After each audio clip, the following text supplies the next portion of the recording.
Now, this is quite a discovery. Fragments of a biblical scroll.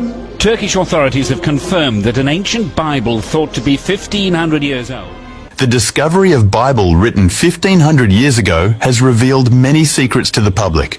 The Gospel of Barnabas found in Turkey during the anti-smuggling operation. Many of its teachings are matches with those in the Quran and oppose the Bible, especially the New Testament. This Bible recognized Jesus not as God or Son of God, but merely as a prophet who delivered God's words. The Gospel of Barnabas claims that instead of Jesus, Judas was crucified and Jesus was ascended to heaven while he was still alive. Chapter 39 of this Bible predict the upcoming prophet and mentions his name as Muhammad. मुसलमान तमाम अलामी किताबों पर ईमान लाने के साथ साथ सिर्फ कुरान पाक को ही महफूज हालत के अंदर मौजूद अल्लाह का आखिरी कलाम मानते हैं, जो कि क़यामत तक के इंसानों की हिदायत के लिए ऐसे ही मौजूद रहेगा।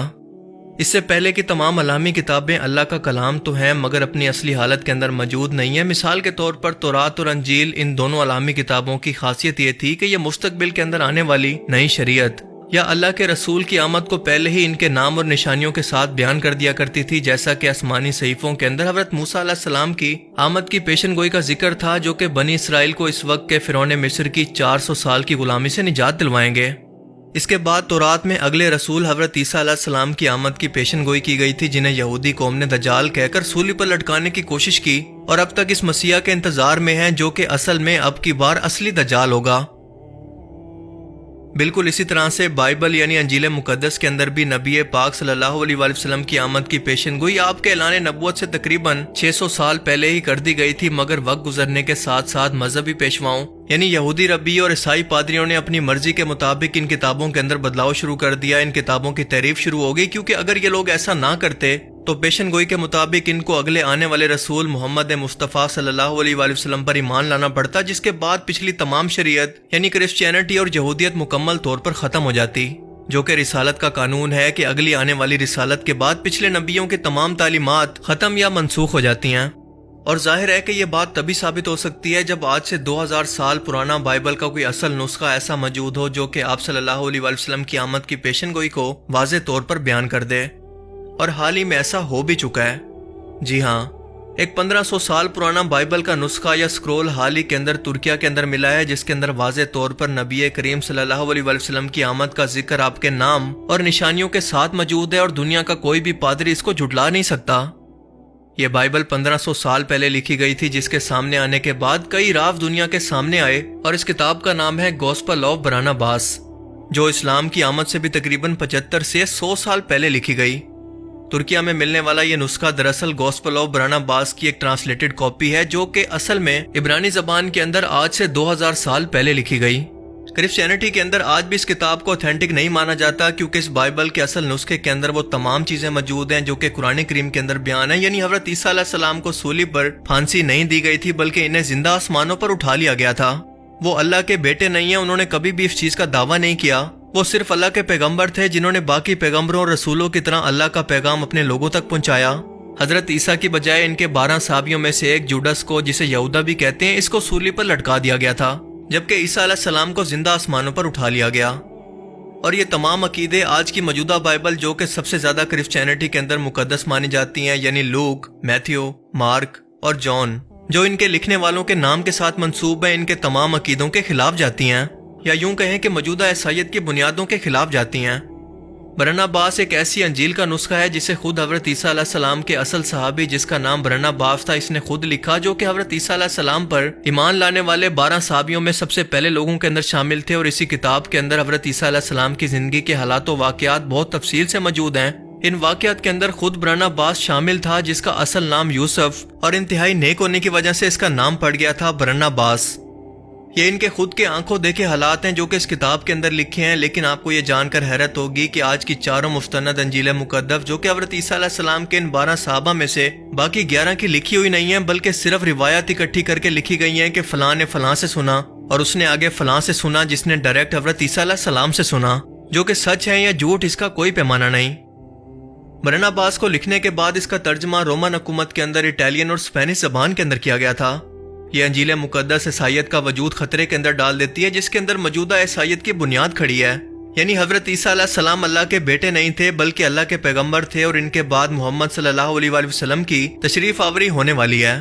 हजरत इब्राहीम अलैहिस्सलाम ने अपने जिस बेटे को कुर्बानी के लिए पेश किया था वो हजरत इसहाक नहीं थे बल्कि इस्माइल अलैहिस्सलाम थे, जिनकी नस्ल से मोहम्मद रसूलुल्लाह सल्लल्लाहु अलैहि वसल्लम तशरीफ लाए। हालांकि बनी इसराइल कौम की रसूलुल्लाह सल्लल्लाहु अलैहि वसल्लम का इनकार करने की एक वजह यह भी थी कि आप अंबिया कराम के सिलसिले यानी हजरत इसहाक अलैहिस्सलाम की नस्ल से नहीं थे बल्कि हजरत इब्राहीम अलैहिस्सलाम की नस्ल से थे।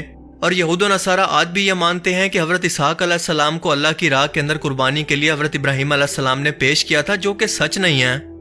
इसीलिए क्रिश्चियन पादरी इसे सदियों से अपनी आवाम से छुपाते आ रहे हैं और ये अंजील बताती है कि इसके अलावा इन सब बाइबल की किताबों के अंदर वक्त के साथ साथ बदलाव और मिलावट की गई है।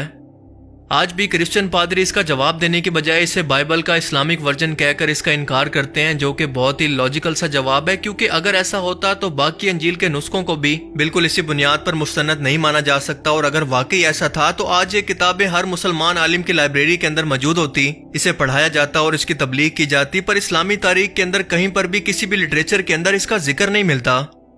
और वैसे भी सोचने की बात तो यह है कि रसूलुल्लाह सल्लल्लाहु अलैहि वसल्लम की आमद से तकरीबन 75 साल पहले कौन सा मुसलमान मौजूद था जिसने ये किताब लिखी।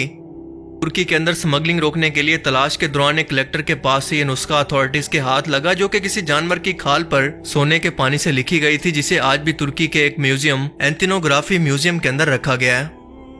इस किताब के चैप्टर 39 के अंदर यह वाज़ेह तौर पर लिखा है कि मेरे बाद एक और पैगंबर आने वाला है जिसका नाम मुहम्मद होगा और वो नई शरीयत के साथ आएंगे। क्रिश्चियन पादरियों ने इसे अपनी आवाम से छुपाने की बहुत कोशिश की ताकि इनकी दीन की ठेकेदारियां, इनके ओहदे और इनकी आवाम पर इनका कंट्रोल बाकी रहे। ये सच दुनिया से छुपाते रहे, लेकिन सच की तो खासियत ही यही है कि वो कभी ना कभी दुनिया के सामने आ ही जाता है।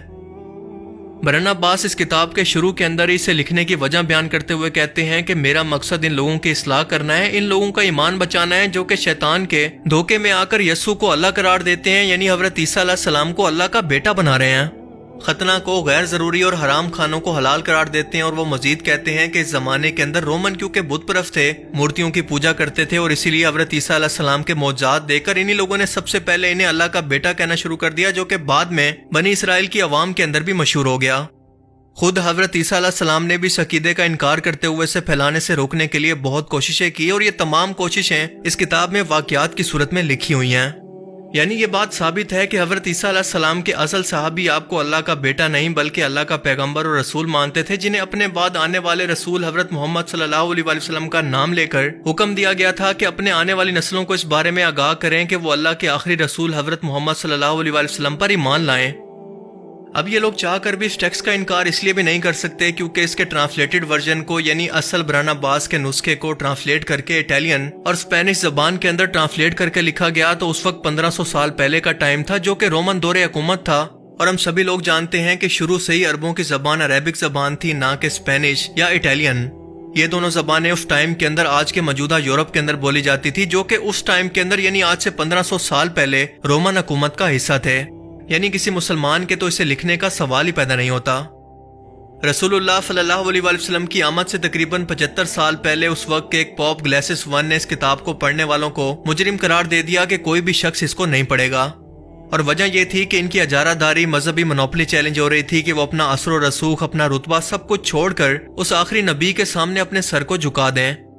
ये किताब लोगों से छुपाकर यहाँ वहाँ घूमती रही और 16वीं सदी के अंदर इसका एक नुस्खा पॉप्स कैस्टस के किताब खाने के अंदर मौजूद था, जिसे पढ़ने की किसी को भी इजाजत नहीं थी। आखिरकार इनके एक दोस्त ने इसे चुरा कर इसका तर्जुमा अपनी मादरी जबान यानी इटालियन जबान के अंदर किया और मुख्तलिफ हाथों से होता हुआ आखिरकार ये 1738 के अंदर ऑस्ट्रिया के शहर वियना की एक लाइब्रेरी के अंदर पहुंचा और 1907 यानी 1907 में ऑक्सफोर्ड यूनिवर्सिटी ने इसका इंग्लिश के अंदर तर्जुमा पब्लिश कर दिया तो पूरी दुनिया के अंदर हंगामा मच गया। लिहाजा फौरन इसके तमाम इंग्लिश, इटालियन और स्पेनिश तर्जुमों को मार्केट से बिल्कुल गायब कर दिया गया। आज भी इसे पब्लिश करने और इसे बेचने पर पूरे यूरोप के अंदर पाबंदी है और इसकी वजह आप खुद अच्छी तरह से समझ सकते हैं। इसके सिर्फ 2 नुस्खों को बचा लिया गया था, जिनमें से एक ब्रिटिश म्यूजियम और दूसरा वाशिंगटन की कांग्रेस लाइब्रेरी के अंदर आज भी मौजूद है। लेकिन आज इंटरनेट की वजह से ये PDF फॉर्म के अंदर हर जगह पर मौजूद है, इवन के उर्दू जबान के अंदर भी। मौलाना मौदूदी को ऑक्सफोर्ड यूनिवर्सिटी की पब्लिश की हुई एक कॉपी मिली, जिसे पढ़कर उन्होंने कहा कि ये एक बहुत बड़ी नेमत है जिसे क्रिश्चियन ने सिर्फ अपने तासुब और जिद की वजह से कबूल नहीं किया। आज भी क्रिश्चियन पॉप का ये कहना है कि बरनबास दरअसल इन 12 सहाबा के अंदर शामिल नहीं था, बल्कि ये कोई और शख्स था। آج کے دور میں برہنہ باسی دراصل کسی حد تک وہی اصل نسخہ ہے جو کہ حضرت عیسیٰ علیہ السلام کی ان تعلیمات پر مشتمل ہے جو کہ واقعی اپنی قوم اور آنے والی نسلوں کے لیے وہ لائے تھے. اور کسی حد تک کا لفظ میں نے اس لیے استعمال کیا کیونکہ قرآن پاک کے علاوہ اللہ پاک نے کسی بھی اور علامی کتاب کی غلطیوں سے پاک ہونے کی گارنٹی نہیں لی اور نہ ہی ان کی حفاظت کا ذمہ لیا. اور یہ سچ آخرکار جتنا مرضی چھپا لیا جائے لیکن ایک نہ ایک دن دنیا کے سامنے آ کر ہی رہے گا. اللہ تعالیٰ ہمیں سمجھنے کی اور نیک عمل کرنے کی توفیق عطا فرمائے. آمین. Thanks for watching this video. اللہ حافظ.